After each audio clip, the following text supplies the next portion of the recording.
Welcome to Truth Talks. I'm Judge Lauren Lake. You ever wonder what happens when the system fails, even just for a second? This week, a headline caught my eye. 4-side traffic light goes out and causes havoc. One intersection, no lights, and the whole city damn near lost its mind. Now imagine that. But everywhere, no power, no signal, no help. If one traffic light can shut down a street, what happens when the whole grid goes dark? Cyber attack, blackout, disaster, whatever the cause, Black communities will be hit the hardest. Why? Because we're always left out of the planning, the warning, and the recovery. Tonight, we're asking the urgent question. Are we prepared? Or are we the most at risk? This is about more than electricity. It's about power, who has it and who's left in the dark. Let's get into it.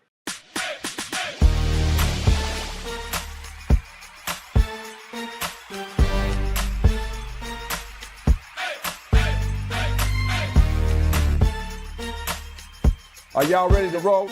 Let's go.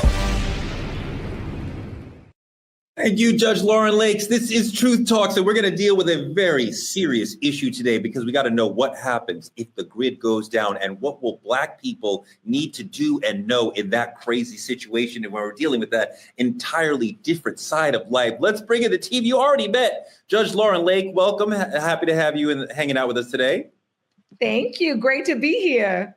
And of course, the lost lover boy, Dimitri Wiley. It is a pleasure again, my brother. And Dr. Cheyenne Bryant is here with us as always. How are you? I'm good, Torrey. I could have got a better intro, but listen, I'll do it myself. What's up, Doc Squad? It's Dr. Cheyenne Bryant, because my brother Torrey wants to act like, he is out of the doghouse, but he's still in the doghouse. I'm out, though, and I have the key to his doghouse. Listen, y'all, we got topics today. We're going to cover some good stuff.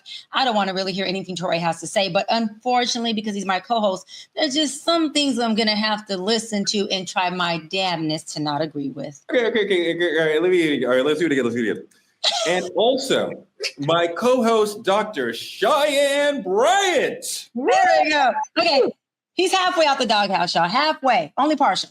I appreciate it. Gotta get the tone right. Tonight, we got a show that you and your loved ones will want to watch till the end and share with other people. We're going to break down the racial gaps in emergency preparedness, why survival isn't just about supplies, and what Black families have to do to protect ourselves when the grid goes down and everything is black and no one is coming. Emergency service is not coming. You got to take care of yourselves. You got to protect you and your community.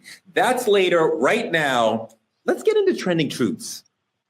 Kanye crashed Diddy's trial with a dramatic courthouse appearance last week, causing a brief spectacle. He was in and out in 40 minutes, tried to get in the courtroom, could not get in the courtroom, and he left. Judge Lauren, is Ye putting on for the cameras, or is he really genuine in trying to help Diddy here? This is very interesting because, previously he called Diddy an informant. It was like a beef. And then lately the tide has switched. He's definitely now on Diddy's side, but it was the timing of him showing up because there was so much speculation about testimony related to this freak off with a famous rapper and his wife. And everybody was speculating that it could be him and his wife. And then the very next day they pull up to court. It was like bizarre. And I mean, look, I definitely can't be in the courtroom every day, but I try to follow along. And even I was like, now what move was this? And the crazy thing was he caused such a spectacle. He only got in the overflow room. He didn't get in the courtroom. So he probably had to leave. It was probably a spectacle.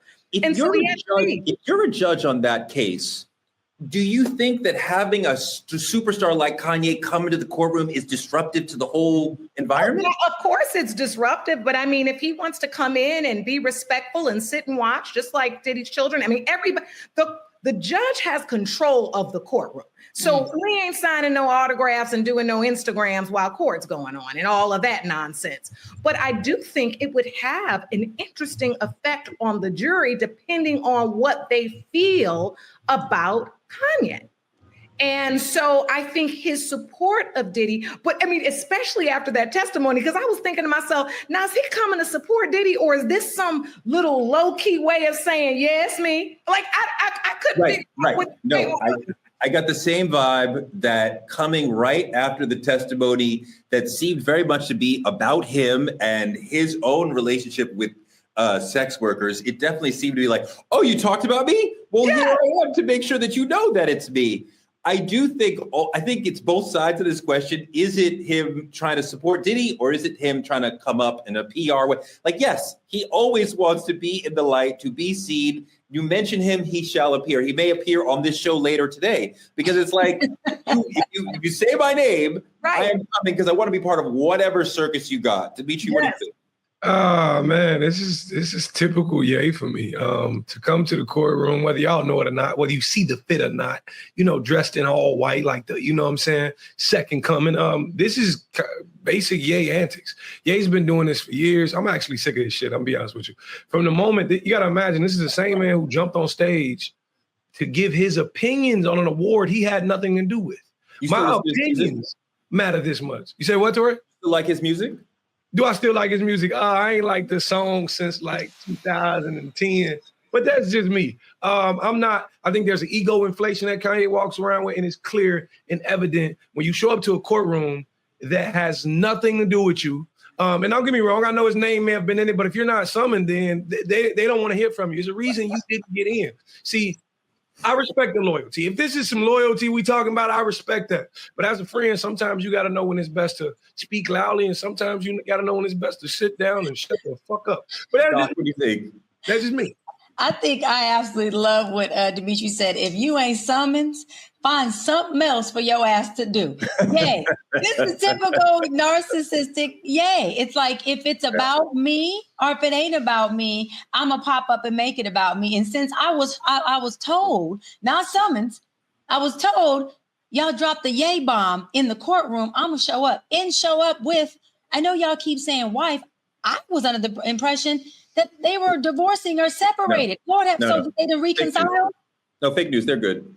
Oh, fake news. Okay, thanks. So, okay. So my point is that showed up with the wife to kind of put a stamp on, yeah, y'all said it would happen back in January with a big celebrity's wife who had a birthday in Vegas. We know Ye and Bianca's birthday is in January. Ye and Bianca were in Vegas in January. And we know, not fake news, they were having some pretty nice freak-offs, threesomes, foursomes, swing, or whatever you want to call it.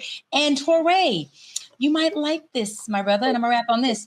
Oh, boy. I got some of my information from going to your Instagram page and your TikTok, listening to you cover this story.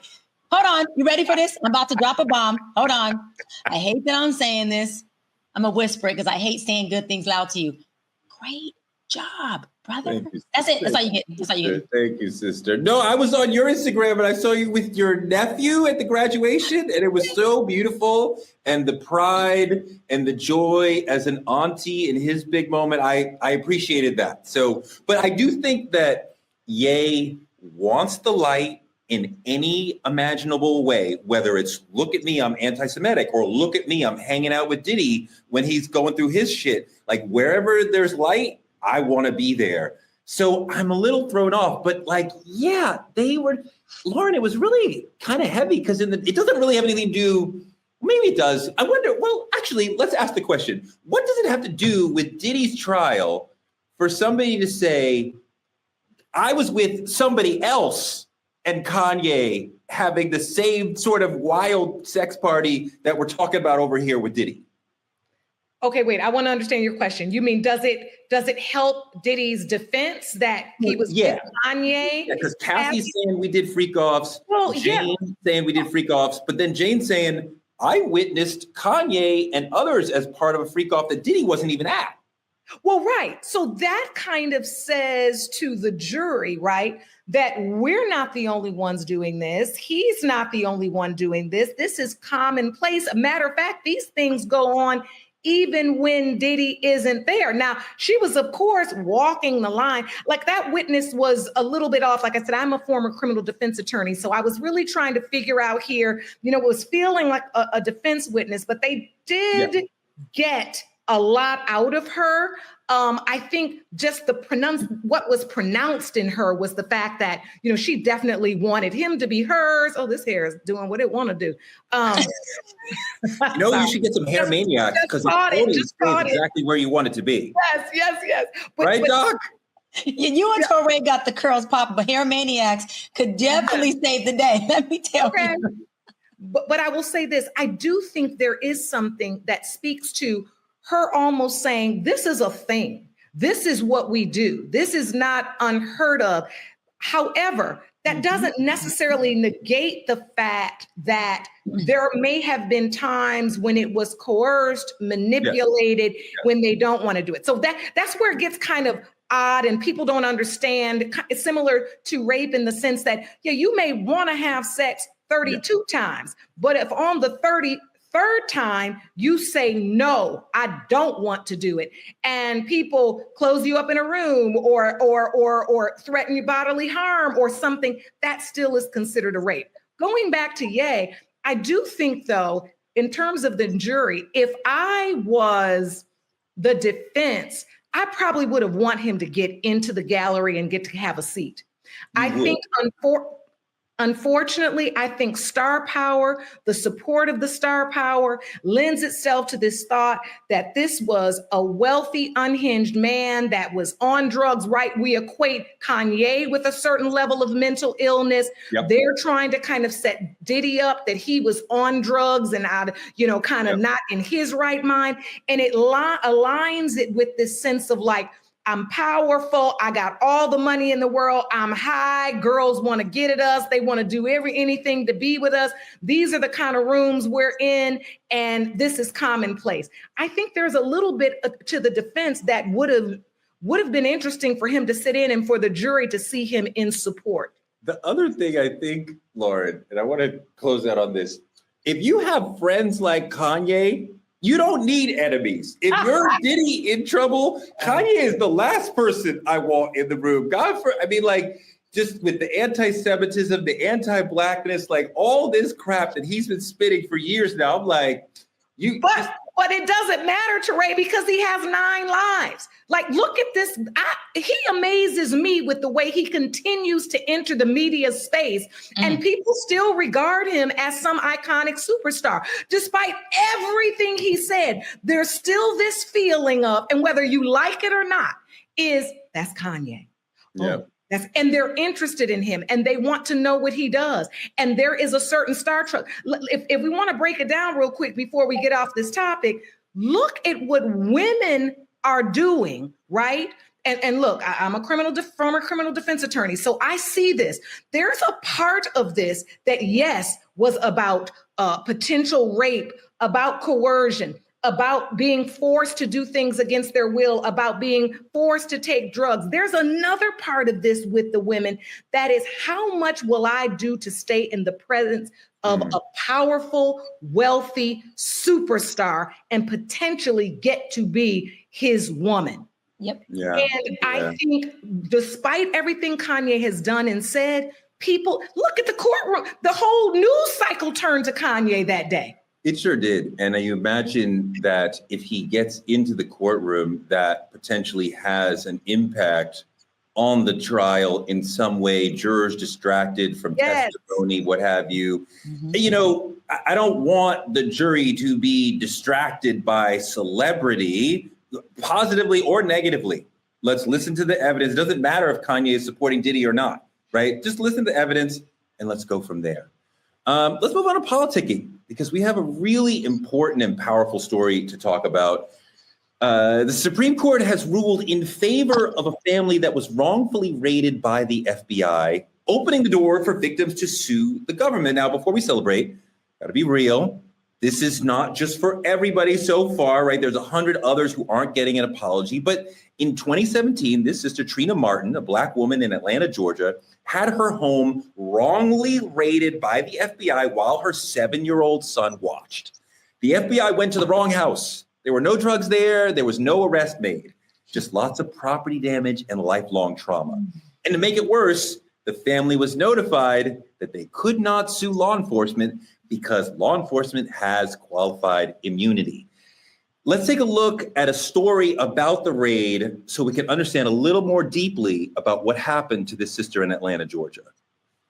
Hundreds of these cases happen every year. The police showing up at the wrong address or receiving bad intelligence, storming in, damaging a house, traumatizing a family, and then having no responsibility for their actions. That's because the government enjoys broad immunity under federal law. You can't sue the government when they make a mistake. But what the Supreme Court did with this unanimous decision is they opened the door now, at least in this specific type of instance, when police are wrong, according to the Supreme Court, committing an assault, battery, false imprisonment, false arrest, or abuse of process, that families can get in the courthouse door to bring a damages claim for what they suffered and their property damage.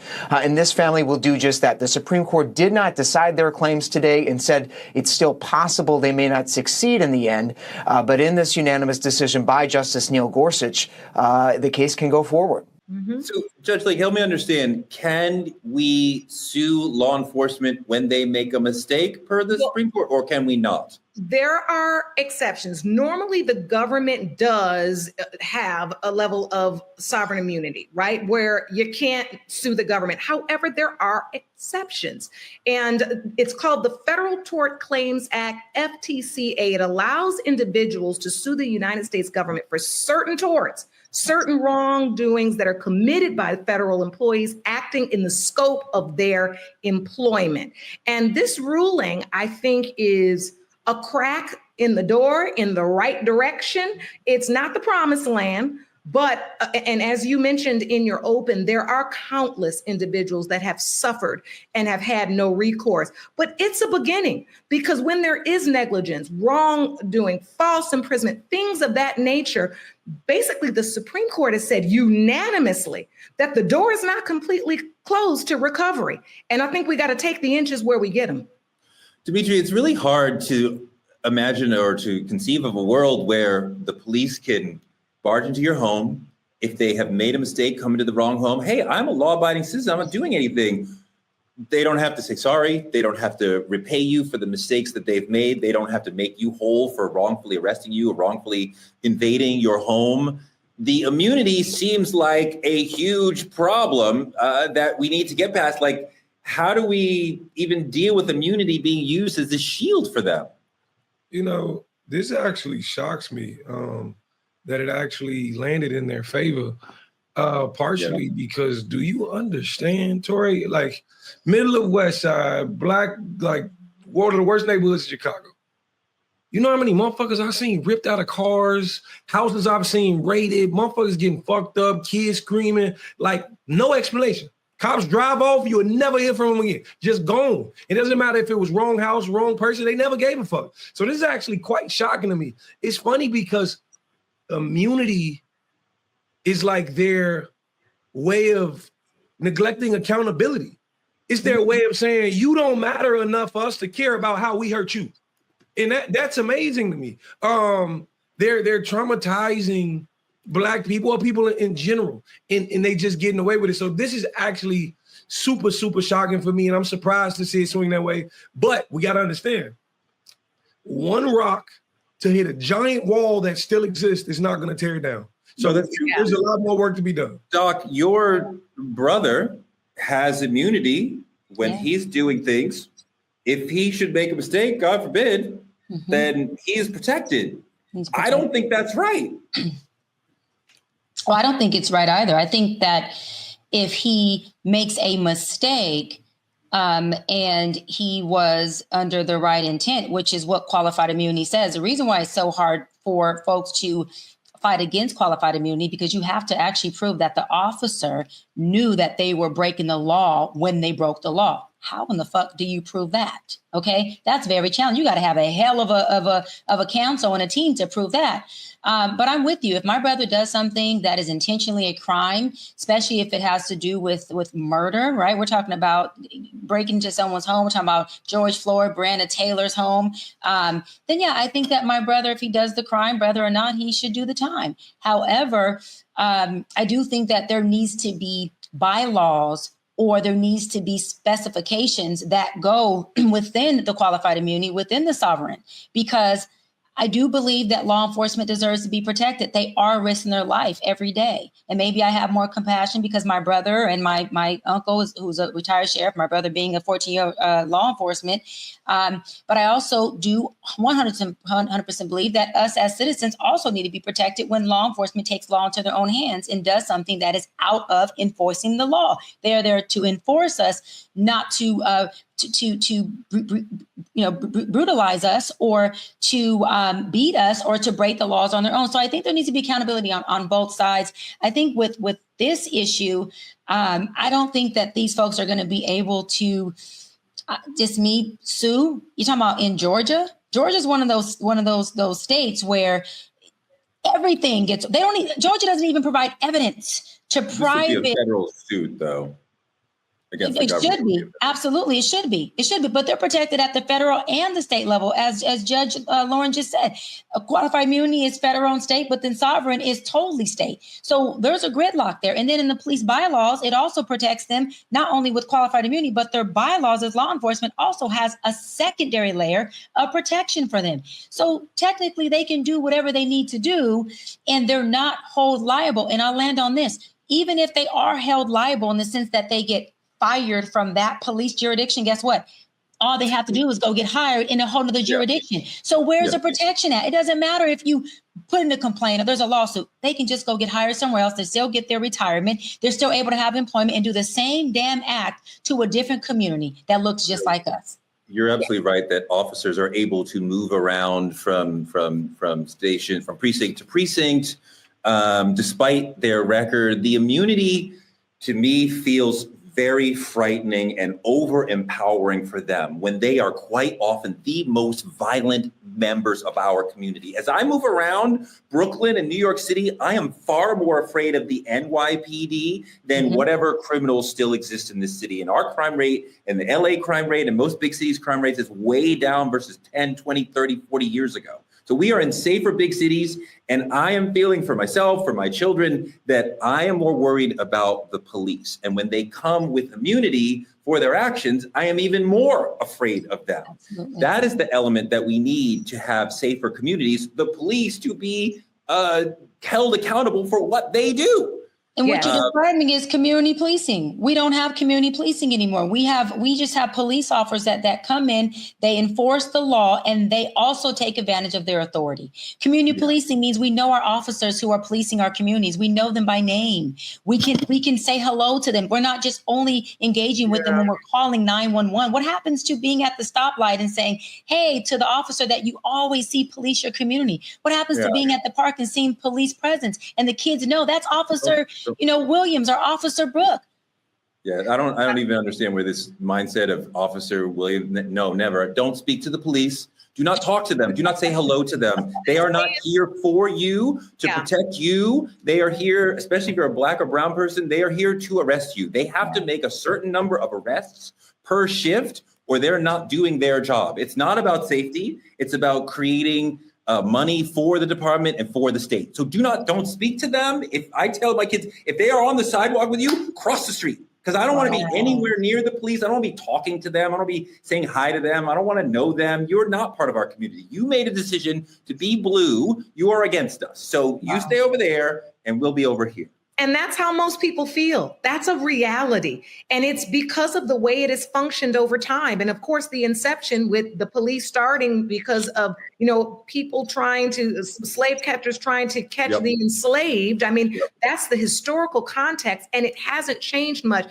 But to Dr. Bryant's point, if we do want change, that's what's going to happen. There's going to have to be goodwill from that side poured into the community. But it doesn't help when you see ICE running around with looking like they cowboys Military. and like we used to play when we were kids with the thing up here and looking crazy. And I'll say this as well, as a mother of a Black son, it is problematic to me that if he was in trouble, I would think twice, right? To say to him, go find a police officer, because I'm more worried about how a police officer would interpret his running, would interpret his trauma, would interpret, right, even his speech, whatever it was. I'm more nervous about that. And last thing I'll say is we have more traction talking about parents being held responsible for the actions of their kids than we do about the police being held and being able to be accountable for their misconduct. There's more traction on that than we get on dealing with this qualified immunity issue. Let's move on to our main topic, because I love the conversation we just had, but the main topic, what happens? What do we do if the lights go out for good? What would you do if the grid went down and all of America was left in the dark? It could happen. No lights, no power, no internet, just fear. From rolling blackouts to cyber attacks, our communities, especially Black and underserved ones, could be hit the hardest if any of this happens. What does survival look like when the lights go out, when systems fail and the government isn't there to help us? We are going to break down the racial gaps in emergency preparedness, the hidden costs of being left behind, and what Black families can do to stay ready. So what do you do if the grid goes down and all of America is left in the dark? No lights, no internet, no power, and no government coming to help us get out of this. That is a situation that could absolutely happen. And especially in Black and underserved communities, it could be a catastrophe. Dimitri, let's talk about what you would do and what you want to see others do in the Black community in a survival moment like that, when there's no power, there's no government, and we're sort of like in a new world order for a moment. I think what people gotta be, first, before you do anything, you have to be very present of reality. And in reality, every crisis you've ever seen in our country is a mirror, right? And every time you look in that mirror, it's always the same thing. It's stranded people, forgotten people, disposable people. It's our people. It's simply that. And so the thing about it is, knowing you're going to be on that end of the stick means you must create a plan. Like, we always laugh at the doomsday, preparers and those who have a plan, but maybe it's time we all generate a plan. Maybe it's time we have those weapons in our home we need to protect ourselves. Maybe it's time we have that emergency food stash put to the side. I'm be honest with you, man. I'm treating this shit like Bird Box. I'm treating this shit like my life is on the line, because at every point in time, it all becomes your enemy. You ever seen The Purge? Like, when shit get crazy. And I'm treating it like everything I have is about protecting me, this 5-year-old little boy, and every family member surrounded it. Judge, this isn't fear mongering. This is real talk. This could happen. We see these natural disasters. We know the grid could go down. Like, this really could happen. Actually, I want to look at the video of the Northeast power outage of 2003. Can we see that video? There's limited communications here in the tri-state area. If New York City is not completely paralyzed tonight, the going couldn't be much slower. With no power at rush hour and the police stretched thin enough at points that pedestrians are directing traffic, it's massive gridlock. Cell phone's not working, telephone's not working. It's like you're in the wilderness, and this is New York City. At this point, it's suspected a power plant problem in Buffalo shut down power in the New York City metropolitan area and up the eastern seaboard into Canada, as far west as Detroit. You can see the gridlock on all the downtown streets here. This is what Cleveland looked like, where power was out as far as Akron, hospitals on backup generators, and the train to the suburbs were down. Underground in New York City, in the subways, alarms sounded and people were pulled to safety. The lights started blinking, the train stopped. Then all of a sudden, all the lights went on. They told us it was the AC failure. Then they told us it was the DC failure. And they told us it was a citywide failure. People started to panic, we couldn't breathe. With the 7 million people who use the subways in New York needing to find another way home, the streets and sidewalks quickly jammed with people walking across bridges and out of Manhattan in a state of confusion. Just kind of like all these other people, just looking around, don't know what's going on, don't know what happened. Judge, all those scenes look really scary and really possible in our future. So when the grid goes down and we get into those sort of situations, who's most vulnerable as far as, is it Black elders? Is it single moms, the disabled? Who? I would say the elders and the disabled. I really would. And I think it deals with mobility. It deals with the fact that many of our elders are in senior homes where they need medications, they need medical treatment. But if I'm being very frank, Black people know how to survive. We just ain't really ready for this. We're not ready for it because our daily lives of surviving each and every day, right, takes up the bulk of our attention and intentions, right? Just literally getting food to feed our families, getting back and forth to work. And I think when there are disasters like this, we aren't ready. I had to stop myself. Right. And my late father used to be big on provisions. That was his thing. If it was going to be a hard rain, my daddy's old school, born in the 1930s, he's ready. Baby, you got some provisions. And we used to laugh at him. But now I know, now that he's gone, when they start talking about this, I got it all. I got solar powered charging. I got the solar lights. I got gas max, all of it. I got the big water cans. I have month to month ordered myself another layer. People laugh when they come in my garage like, are you crazy? No, I'm not. I'm ready. And y'all gonna be coming to my house. We're going to her house. Okay, come to my house and getting all the things that people laugh at me, how I got the old school can openers and stuff here. I got an electric one, honey, but I still got that one with the clink. Yep. And you gonna roll that thing and you're gonna get you some food. And so I think we have to begin to think about those things. And while we are into daily survival, we have to think about the big picture and we have to be ready because we saw, look at Hurricane Katrina. We saw our people literally, floating through waters on tops of roofs, but it's because we don't have resources. And if we do have resources, we don't know where they are and what they are. And we need to educate ourselves. Doc, I want to call up one more piece of video that about the Snowmageddon in Atlanta, just to point out the notion that a lot of Black people are not ready the way that Judge Lake says she's ready. I know I'm not ready. If it happened tomorrow or tonight, I'm not ready. I know some Black people are ready. Let's see the Snowmageddon video. Talk about what we ought to be prepared for. Stranded thousands, bumper to bumper, hour after hour, on roads so slippery, cars and trucks could not get traction. Some people spent the night in supermarkets, and kids slept overnight on the floors of their schools. Oh my God. State Road 400 north of Atlanta looked and sounded like this last night.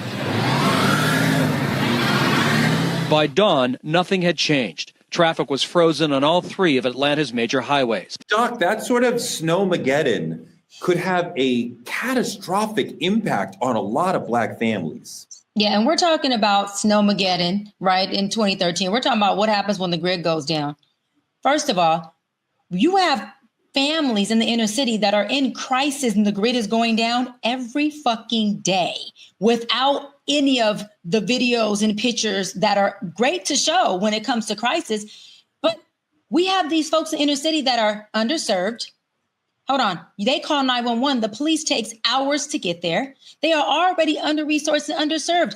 I went from the hood, I always say, to the hills. I'm in the hills where we have the sheriff department. And guess what? We pay for the sheriff's department. So when we call them, they're here in 10 minutes. And it's less of us. Our crime rate is low. Our school system is the best. But when I was in the inner city and called 911 to the LAPD, that was paid by the city and not by the homeowners, okay? It took hours for them to get there. We would call 911 over and over again. At that point, our crisis had turned into something that was almost undoable. So when we're talking about, are we ready? Are we prepared? And are Black folks, prepared for this when the grid goes down? I think every day we have grids that are going down in certain places, and we are still underserved and underprivileged. That is a problem. To Judge Lake's point, I too have water and a generator and food and all these things in my garage. I do, and we also have a basement. come on, baby, come on down. We also have a basement, and we have a family meeting where my brother, my mother, my cousin, everybody in the house knows there's a code word that we text, or there's a code word that we say. And if we say that one word, we know where to meet, we know where to go, and we know where all of the pistols are in this house. What's and so the word? we gotta be prepared for that. But what kills me What's is the word? I can't tell you the word, because if you come in this house, hooray, it's gonna be your butt. You will get shot. You will get shot. But I want to land on this. What breaks my heart and makes me upset is we talk about these big crises, right? Like COVID-19 was a crisis that happened globally. We talk about a crisis that happens like the Snowmageddon, the Hurricane Katrina. But those are momentarily crises. We forget to talk about and address the crises that happen again every single day in the inner city, where people are underserved and underprivileged, and they don't get access to paramedics. They're not getting access to the police coming and showing up, and they are having to take matters in their own hands every single day. There's a crisis in one of our Black and brown communities, and it may look like a Hurricane Katrina is bigger to us because we're looking at it on TV, but for them, that is their Hurricane Katrina. For them, that is their Snowmageddon. So we have to do better on a daily level and not just look at it like when the grid goes down, what do? The grid is going down right now while we're filming this in somebody's neighborhood, on somebody's block, and in somebody's community. We got to address that issue. Dimitri.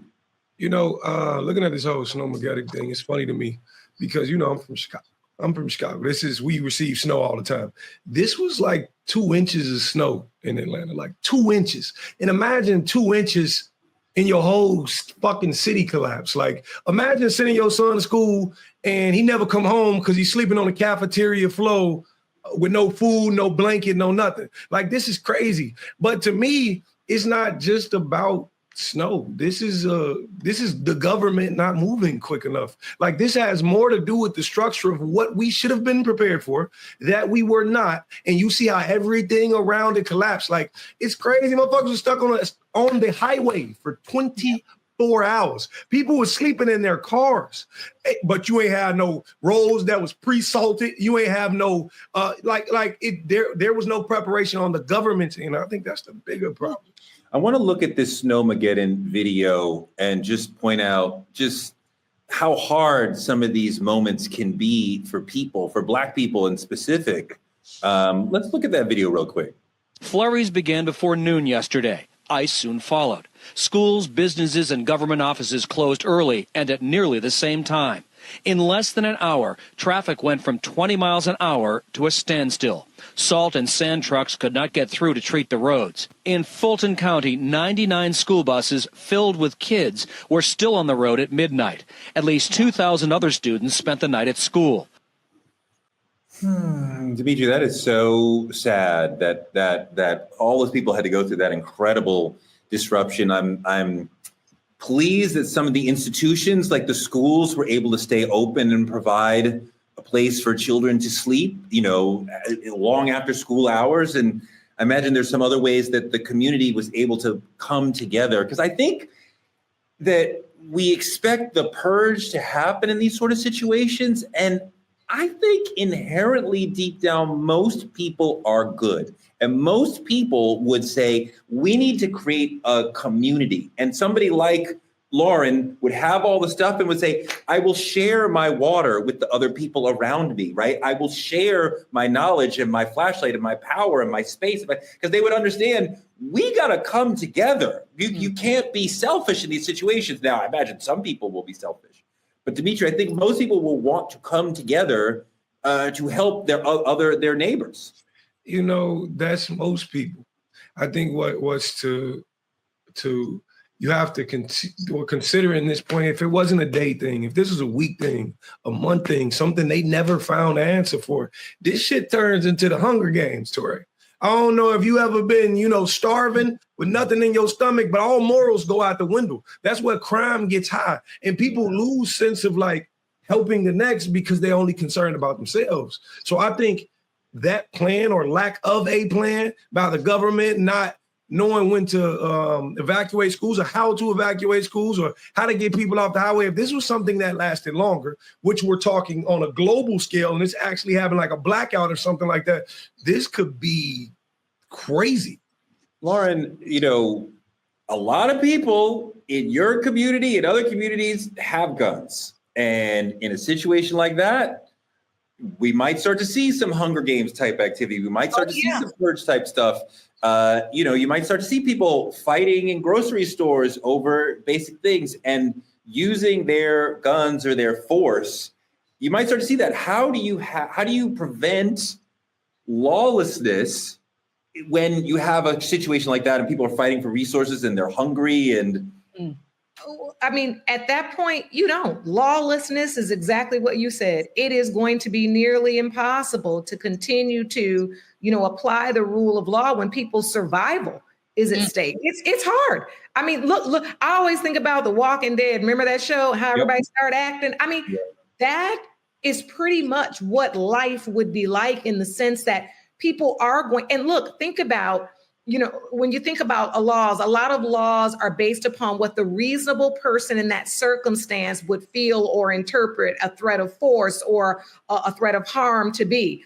Well, when you're in a blackout and the grid goes out and you ain't ate in 5 days and your baby's starving or your mother or grandmother is sick, now are you a reasonable person? Right. Now, what are we talking about? A reasonable person in a desperate situation. Like it really is impossible to think about. And I think this too, as you were overthinking, I was saying to myself, I think a lot of us aren't prepared because it's what we don't want to think about, right? We don't want to think about it happening, so we don't get prepared. It's just like death, right? Many of us don't have wills and we don't have estate planning and we don't have that planned out because we hate to think about dying. And I think that's one of the things we have to do better about educating our community about. It's not about whether you want it to happen or not. It's the fact that if it does, when it does in terms of death, that you're ready in some way. Or to Dr. Bryant's point, you at least have community structure, right? A community there understanding, where do I go for this? Okay, how do I go for this? And then our churches also have to show up because I remember, was it Texas? When was it the tornado, hurricane, and the and then one of them churches, honey, one of them mega churches. I'll call it. No, we gonna call it Joe Osteen. We gonna call it Joe Osteen. I couldn't remember. I'm glad you remembered, but I knew it happened because I remembered the doors was locked, honey, to the church. I mean, what supposed to do? Who would have thunk it? Ain't the church supposed to be there for the people in crisis? Go ahead, Doc. In the Lord's house, I was going to say, like I've said many times on True Talks, is, the best and quickest way to inflate and increase crime is to deprive people of their resources. I say that all the time. You want people to be upset. You want them to be angry. Do what you do to us every day. Put us in communities where we have no damn resources, where all we have is liquor stores. We're limited to the things that can give us a great quality of life, which a great quality of life is a human right, in my opinion. Take, for example, COVID-19, when we're talking about the purge. COVID-19 was the closest thing to a purge that we had. Everything shut down. And this is what happened in COVID-19. Testing centers were only available in the upper class white communities. You know how I know? That's nationwide. Because myself and Mayor Robles, which was the mayor of Carson at that time, we built the very first testing center in the city of Carson at the Carson Convention Center in a Black and brown community, the very first COVID-19 testing center in the nation. And people were going crazy. We were on every news station talking about it. Masks were not available to the Black and brown inner city communities. When they became available, it's because organizations, NAACP, Black Lives Matter, local organizations, started to get donations and started to get these masks and bring them into the inner city. Okay. The only thing they wanted to give to us first was the COVID-19 shots. Why? That's a whole nother episode to talk about that. But my point is, when we had the purge, COVID-19, why do we have no access? Why do we have no resources? How come we didn't even have testing centers to see, do we have it? How do we have to quarantine? It was only in the wealthy white freaking neighborhoods until myself and the mayor put the very first one. And then, which we have to do, take leadership. Every other community started to replicate our blueprint, which I'm glad they did. But there was no fucking testing center for us in our inner city and in our community. I appreciate your leadership in that situation. And you need folks who are going to be able to say, I'm going to do something bigger than for myself. I'm going to do something for my community. Sometimes we don't have that. I want to run another video that shows people dealing with a crazy situation and how when there wasn't leadership, things went a little left. Let's roll the video. Debris fills part of the street after a car slams into the side of an SUV. The crash happened in the middle of the intersection at Highway 67 and Poway Road. The traffic lights had no power. Moments after the crash, Good Samaritans run through the busy traffic to assist and call 911. A lot of these people have been coming to this intersection for 30 plus years, and however long there's been lights here, they have an expectation that when they get here, it's going to be smooth, flow traffic. So when the lights go out, I think it's a hazard. Emergency crews were on the scene in less than 10 minutes. Early Thursday morning, traffic backed up for about half a mile. Many drivers confused on their turn to go. Deputy Nicholas McGregor was out directing traffic just as the morning rush started to pick up. In the morning when it's super dark out here and people are just waking up. About 2 miles south, signs posted alerting drivers of the outage. This is a look at Scripps Poway Parkway and Highway 67 after the power was shut off at the intersection Wednesday night. There was a collision there due to confusion with the lights being out. A car slammed into the back of a truck before bursting into flames. No one was hurt, but hours later, traffic continues to back up following the crash. The sheriff's department says there's only about 2 hours of battery life on the red flashers after the power goes out. They try to put as much signage out for drivers, but drivers should continue to remain cautious. Dimitri, that's an example of what happens when some of the basic things that we expect in society disappear. And you see there are a lot of people struggling to adjust, but you also saw people stepping up and saying, I will direct traffic. I'm a regular citizen. The cops are not here. I will provide order. And I think when people are shocked, they're going to respond in a bunch of different ways. But as soon as the people realize, oh, this is our normal now, that they will start to come together and leaders will start to emerge and say, here's the things I believe deep down. And I keep coming back to this, that our better angels will come out in a crazy situation like that. And most people will not behave in horrible ways. Some people will, but most people will. I think if you took us and just dropped us in a whole new situation, we would create a civilization. We would not just kill each other till there's one person left. What do you think? Well, to a degree, I'll agree with you, but I believe it's changes per location. I believe it changes per what part of the nation you're looking at. Us in the hood, nah. Ain't no leaders coming to the rise. I don't see it happening. You would be the leader.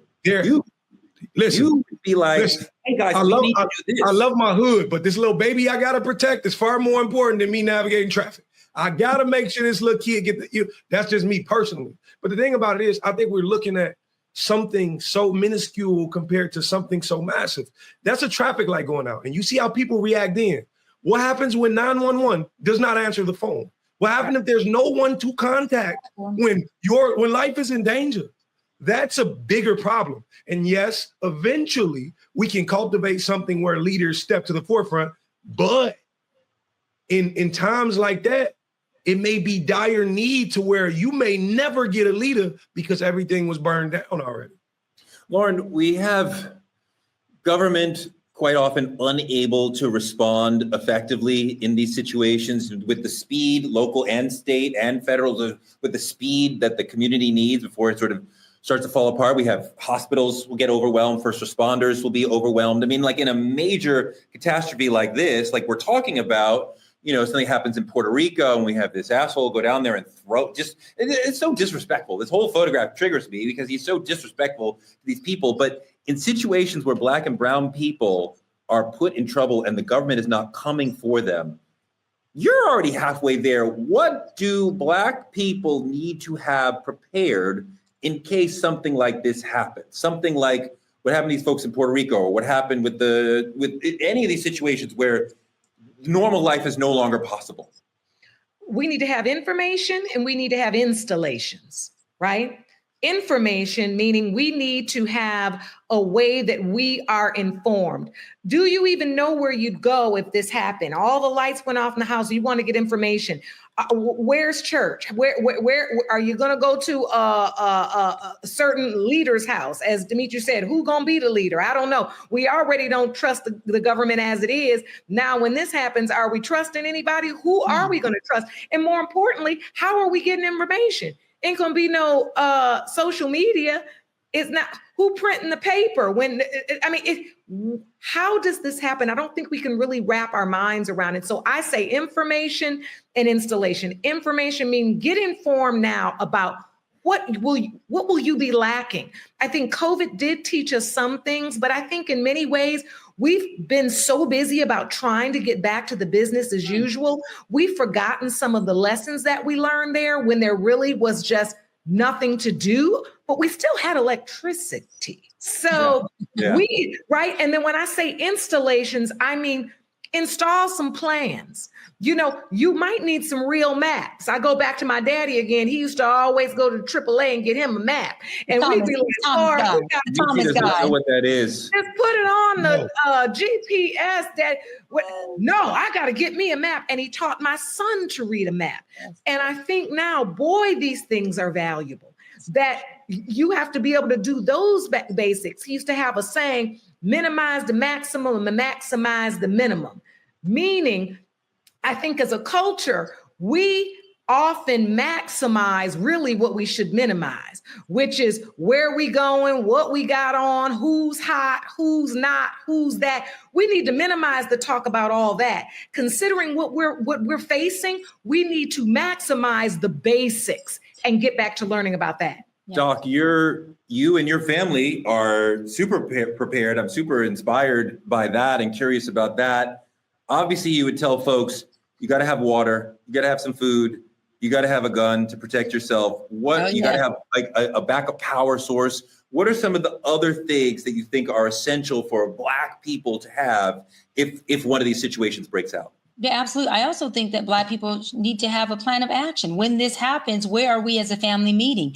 If you are a part of a church and you are a member and you tithe, you are tithing to a church that should be a resource for you. So if you are a family who's in an apartment or a home that maybe the crisis has hit that home, does the church that you are a member to, do they say, look, if crisis happens, our doors are open, even if the pastor ain't here, somebody can get here? Because this is where local organizations and churches come together, which church is a 501c3. They are an organization to be preventative, not interventive. Because see, by the time we're trying to intervene, it's too fucking late most of the time. I know, as being a therapist for so many years and now a psychology expert still in private practice, when folks come to me because they're trying to intervene, it's usually too late. But certain things need to be a lifestyle, a plan of action when crisis happens. How do we prevent this? Who's our go-to church? What organization says they have a location? What organization has resources? Where's your local food bank? Where's your local hospital? What hospital is the one that's county, that's maybe always too crowded? We may have to drive a little further, but this hospital usually has folks that are available. How do we do this? Who is your local phone numbers? Who do you call if emergency goes off? Are we meeting on the corner, on the block, or in the neighborhood, or on the front? Also, last, which we don't do anymore, do you know your neighbors? Why are we not having community with our neighbors? When I first moved to my house 4 or 5 years ago, they thought I was crazy, and I don't care because I'm in a very predominantly white neighborhood, very Republican. I went door to door, Torre, Demetri, and Lauren. I went door to door. Hi, I'm Dr. Cheyenne Bryan. I'm your neighbor. They were like, hi. I said, how long have you been living here? One said 30 years, which made me feel happy. One said 25. What do you do? She's like, I'm a school psychologist. Oh my God, I'm in the field of psychology too. They thought I was crazy. One lady just spoke to me through her Ring camera. I don't care. I want to know who the hell I'm living next to. Who are you? And I even told my neighbors, if anything happens, I'm your neighbor. I'm right there. And so my neighbor will come over. Nothing happened. Her crisis was she wants to pick my fruit trees, but I still was neighbors. I said, girl, go ahead and pick the fruit trees. No problem. She was trying to be nosy, white people, but I'm back. But what I'm saying is I let her on the property to pick my damn fruit trees. Being nosy, but I want to say I have a church next to me as well, and they're Jehovah's Witness, different denomination than me. But guess what? I talked to the pastor. I talked to the church folks. I told them I'm next door if you need me. If we need you, can we come next door? Why are we not neighboring and loving thy neighbor and communing with our people so we know exactly where folks are, where we can go, and offering our refuge, our home as a refuge, and our resources to our neighbors as well? That's what community is. I appreciate that. I love that. That is what community is. Yeah. Dimitri, what other ideas, what other advice do you have for Black folks who are listening to this, who are saying, well, what do I need to have? Because they may run into a situation where, the local Walmart is not able to serve them, or the local Piggly Wiggly is not able to take care of them because, the grid has gone down or what have you. Piggly Wiggly is crazy. That's first off. But like to Dr. Brian's point, build a network, a survival network, not just your following, because you ain't gonna have Wi-Fi to get on the internet. Build up with your phone book. You got to learn to memorize some numbers. I still know my grandma's house phone number since from when I was in kindergarten, same house phone. Build up your network. The phone may not even work. You know what I'm saying? It all depends on the crisis we living in. But stock up on everything you can, from rice to beans, canned goods to water, flashlight, batteries, every single thing you can get your hands on that your grandma and granddaddy used to use back in the day is very valuable right now. A map, I'm talking about everything. Learn how to patch wounds. Learn how to cook from out of gas. Like, learn how to purify water. It's things you have to do, because this ain't just YouTube. You're not going to be able to look up how to do it on YouTube when the time comes. You're going to need to know right then and there. And like I spoke about earlier, I got that little 5-year-old boy I want to protect. That comes first. I will secure my family, then I will secure my block. After you've made sure your family was safe, look outward. Help other people. Help those people in your neighborhoods. There's people who are already homeless. So imagine how further this sets them back when you have nothing to give to the people you've been helping every day. And the last thing I could tell you is stay calm. Do not turn into savages, because that will only further the problem. Stay calm. Protect yourself. For Father's Day, I just took my father to the gun range the other day. Sharpen up your skills. Protect your family. Protect yourself, because you never know what can happen. No, that's a really beautiful point. And, I don't know what I would say to this good brother. If I was talking to him, he probably could tell me some things, but I just want him or me or us, if we get in these situations, these almost apocalyptic situations, the mindset has to be right, that we are in a community. We have to be there for everyone in our community. We have to be willing and able to deal with deprivation. And I understand these folks probably don't have that much, but when the hurricane comes and wrecks their community, they have even less.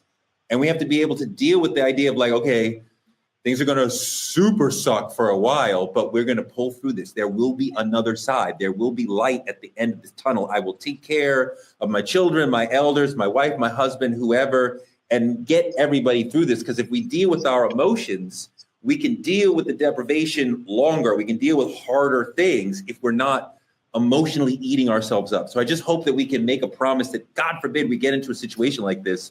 Yeah. We would tell ourselves, I'm going to be good to my neighbors. I'm going to make community with my neighbors. I'm going to share with my neighbors, and they will share with me. And together, as a community, we will get out of this. But I pray that none of you have to use this advice, but I think it is excellent advice to have, because there's a chance that we 100%. Could end up in this situation. Yeah, and lastly, really quick, the moral support that comes with having community, with having family, with having somebody you can call.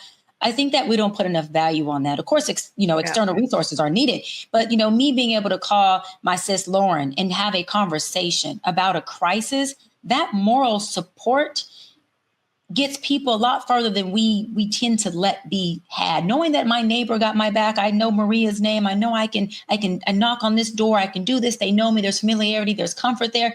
That plays a big role in how you survive your crisis. It really does. People alone will wither, even with resources. Imagine how they will wither without the resources and the moral support of their people and community and family.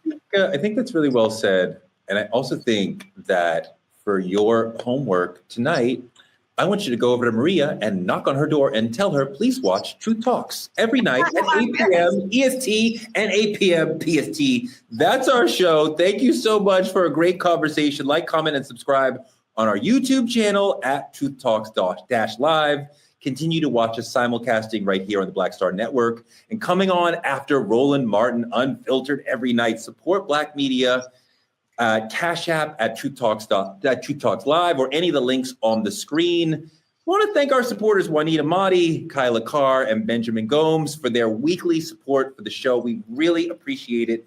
Thank you so much, Kyla, Ben, and Juanita. If you want to be in our credits, if you want to support us and be part of our Truth Talks family, please show us some love via Cash App. You can also support us by advertising with Truth Talks, like our friends at the Playpad in Atlanta, Georgia, the dopest community, cultural place where kids can play, a fantastic space for parents and kids to have a moment to like play and enjoy and get the willies out.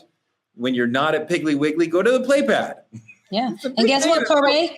They can use our Cash App to send our reparations. We all right with that. We are all right with that. You can also support small business influencers. Partner with us by visiting truthtalkslive.com. Like Hair Maniacs, who partnering with Dr. Bryant on their product, letting you know it's not just a hairline, it's a lifestyle. Let us know. Let us see that beautiful hair, Doc. Honey, I've been showing it for the past couple weeks. We've been this stuff is like, hold on, and it has body. Stop playing with me. You see this? No, really nice. Okay, I'm gonna flip it one last time. You get one last flip, Hooray. That's it. That's all you get. Do it, girl. Do it. Oh, I thought you were gonna flip it. Go get into the other. Flip on. Yeah. No, it looks really nice. It looks really nice. Become a VIP member of the Truth Lounge. Click on any co-host room, especially Dimitri's, because that's the most fun one. Tell them about it, D. Listen, man, everything happens in this room. I don't want to say too much because the people over in the Torrey room really don't like us like that. Everything, we're a little too hip. Hey, I might not have a shirt on in the room. You see what you see. I'm coming. Hold on. Can I subscribe today? Wait, hold on. Hey, get here. Get off this. I'm on my way. Get here. Come to my room. I will always be clothed and fully buttoned, and that's how we do it over there. Black media is under attack from people like Dimitri, so please support our show. Tell a friend to watch Truth Talks. We are on every night at 8 p.m. EST and 8 p.m. PST. Next week, Ebony K. Williams will be here. And we will be here every night at 8 p.m. We'll see you